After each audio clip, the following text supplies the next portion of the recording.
Like this one, this Reebok shoe.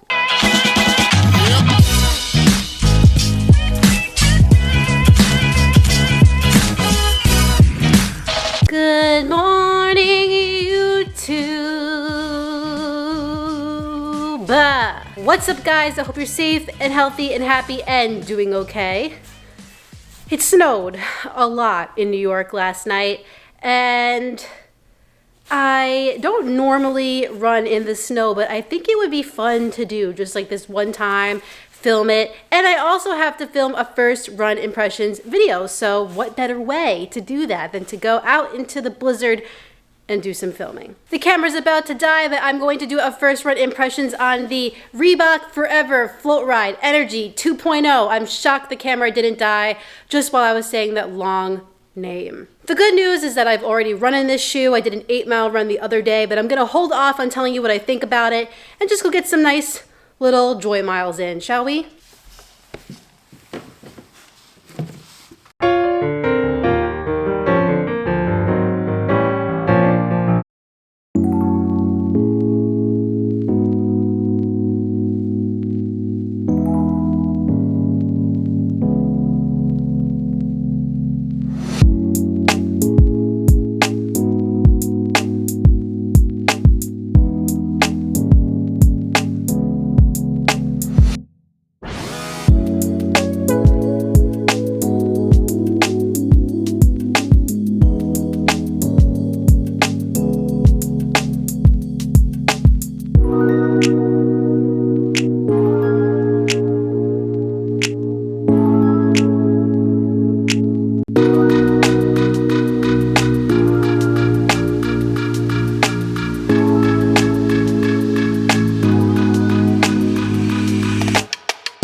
All right, I'm back from my run, and now it's time to talk all about the Reebok Forever Floatride Energy 2.0.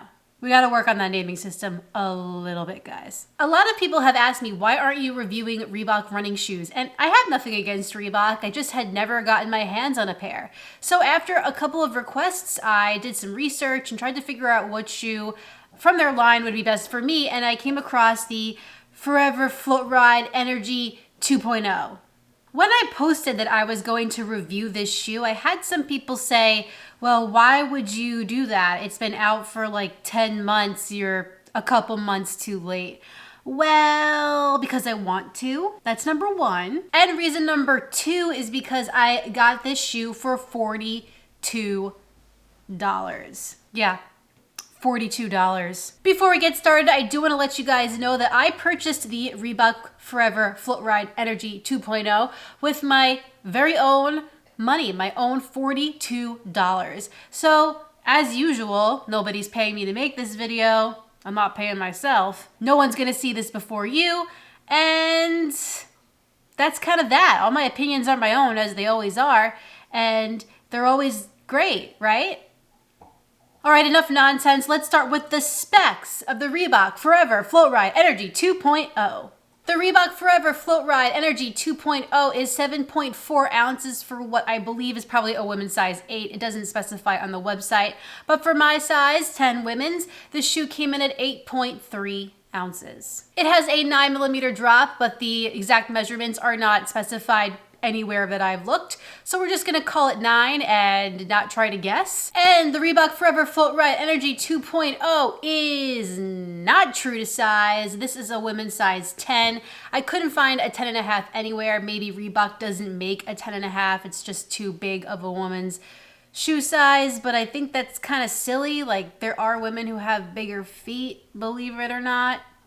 But anyway, this is a size 10 and it fits me perfect. So that kind of tells you that maybe you want to order a half size down here. The upper of the Reebok Forever Floatride Energy 2.0 is an engineered mesh.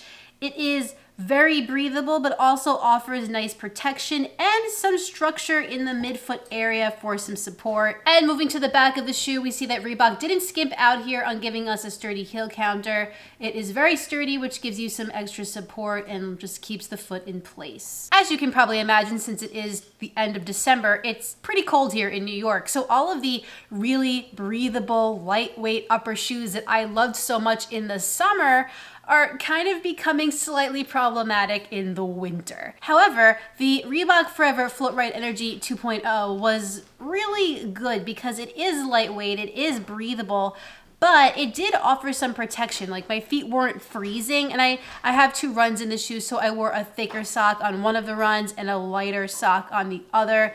And I gotta say, I didn't have any real issues, and I did take the shoe out on a pretty snowy day. So if I was gonna have a problem, it was gonna be then. No issues. Not only did it offer the right amount of breathability, but it's also pretty comfortable. It's a nice soft mesh, nothing too harsh on the inside. And for a shoe that I only paid $42 for, I was thinking it was gonna be kind of like a flimsy, cheap upper, and that's not what I experienced at all here. I do feel that structure in the midfoot, and I felt pretty locked down. What contributes to that lockdown fit is the tongue. It's very gusseted and it kind of wraps the foot nicely. I wish that they would make these laces a little different. They're kind of long, and then if you use the last loophole, they become too short. I don't know. I don't really like these laces. I think we could do a better job with that. But moving to the back of the shoe, we have just enough padding here around the ankle collar. We have the pull tab and the heel flare.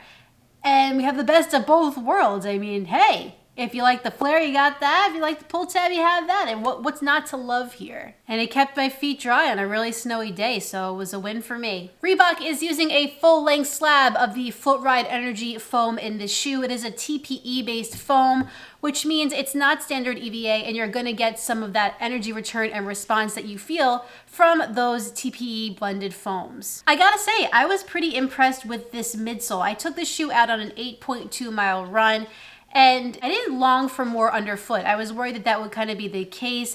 It does feel a little bit low to the ground in the forefoot, but I didn't feel uncomfortable or anything like that, so that was a huge plus. And I have to say, I truly did feel that bounce back from the foam, from the very first step to the very last step. I'm not gonna lie, I wasn't expecting too much from this shoe. It's nothing against Reebok, but it gave me a little bit more than what I was expecting, and that's always a great thing. I think because this shoe is fairly lightweight and the TPE midsole is pretty responsive, you can do a lot with this shoe.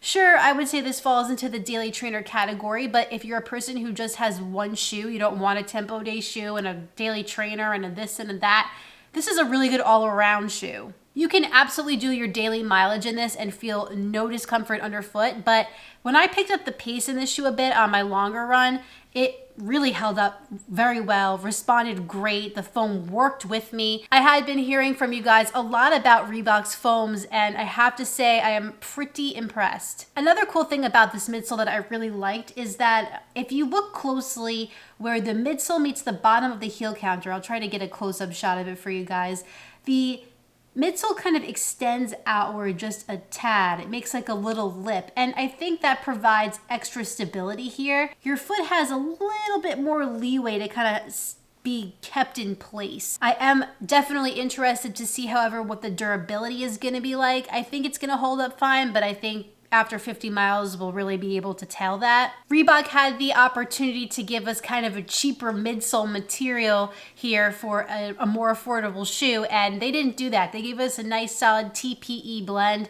and I think it's gonna make a lot of people happy if you haven't already tried it. If we turn the shoe over, you'll see that Reebok is using what Running Warehouse says is carbon rubber here, which I find interesting. I don't know for sure if it's carbon rubber or blown rubber, but I guess we'll go with what Running Warehouse is saying here. Either way, no matter what rubber this is, it provided fantastic traction, and I know that because I ran with this shoe in a blizzard. There's no better way to test the traction of a shoe by taking it out on a slippery, snowy day, and I didn't slip and fall. I'm still here to tell you all about this shoe, so did something right. And during my longer run earlier in the week in this shoe, I had taken it on, regular pavement, concrete, some gravel, sandy, grass areas, and it also performed well in those circumstances as well. I think we're really gonna see how good this shoe is and how well it's gonna hold up just by having it longer and running in it more. But so far, very, very good. And now let's talk about the price of this shoe.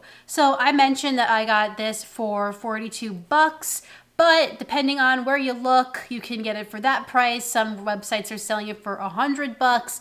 Some others are selling it for like 75. I think I saw on runningwarehouse.com that you can get this for 75 bucks. Which is still a fantastic price for this shoe. It's funny to me that Adidas owns Reebok because the very first thought that I had when I tried this shoe was that it kind of reminded me of an Ultra Boost, but like everything that the Ultra Boost wanted to be for running. This shoe is so much cheaper. I mean, at least $80 cheaper and more depending where you look. And it is honestly just a lot better of a running shoe to me. If you're interested in picking up this shoe from Running Warehouse, you can do so down below in the description of this video. Keep in mind, it is an affiliate link. However, that doesn't mean much for you. It just helps out my channel so I can tell you about these shoes that came out 10 months ago in hopes that someone has not tried them, has not seen a review, and goes out and gets this shoe because of me. So my first impressions of the Reebok Forever Floatride Energy 2.0 are very positive. I hate the name of the shoe and they need to simplify it, but other than that, it was a great time. And it's gonna continue to be a great time because I'm going to put more miles in this shoe. I will definitely be taking this to full review because I am so curious how this shoe is gonna hold up being as affordable as it is. Will it stand the test of time? We're gonna find out. You gotta stay tuned. Well guys, that concludes my first run impressions of the Reebok Forever Floatride Energy 2.0. If you enjoyed this video, please like it down below and subscribe. And when you're done with all that, hit that notifications bell down below so you can find out every time I upload a new video. I have some more videos for you guys next week, including my top 5 shoes of the year, so you don't wanna miss that. In the meantime, get out there, get on the grind, and don't forget to run like hell. See you next time.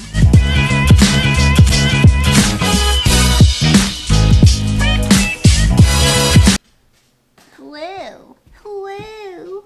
Do you want to review some shoes? Do you like this one, this Reebok shoe? Do you like it or hate it? Oh boy. Go play. Go play. Go play.